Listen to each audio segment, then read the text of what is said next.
So, good day mga kademo for today's video. So, ano yung ginagawa sa guys, sa intro? So, ang ginagawa lang naman sa intro guys is i-interviewin ka lang, no? So, kapag intro natin, no, kapag schedule ng intro, no? Kapag schedule ng intro natin, no? For example, ang intro natin is Friday 2 p.m. sa branch na kung saan ka naka-assign, no?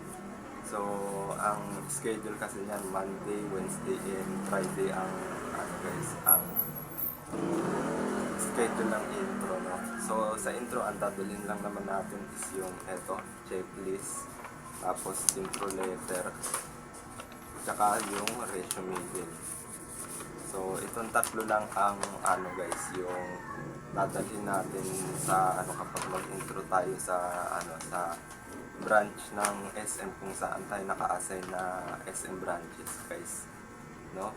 So magdala rin po kayo ng one valid ID for for entry, no? Para pag sabihin natin sa guard na at tinanong tayo ng guard, sasabihin natin na for intro po, no? So ibibigay pa lang yung one valid ID mo doon, no? So yun. So, sa intro naman, guys, no?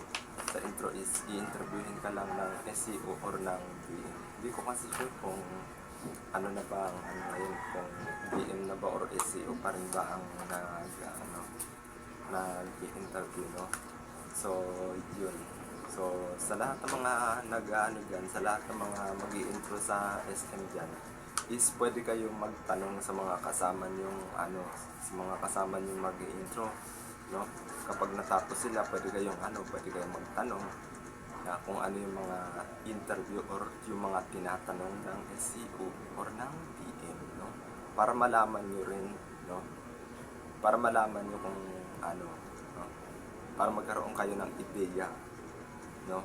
Kapag mag-intro kayo, no? At kung ano yung mga tanong na pwede nyo sagutin, no? So, yun lang guys, no? So, magtanong kayo. So, sa intro naman, sa validation naman ng intro or yung guys, yun na, yung validation ng intro, within 24 hours, no? Bago, guys, 24 hours yun, no? Sila naman magsasabi sa'yo sa company mo kung kung pasado ka ba or hindi, no?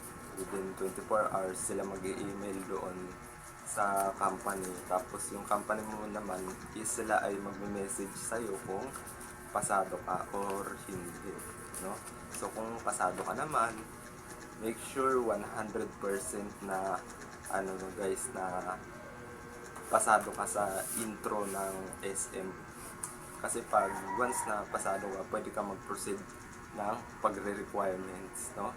So yun, pwede ka mag-proceed ng pagre-requirements, tapos sila lang din yung mag-i-inform sa'yo for orientation kung saang branch ka naka-assign ng SM, no?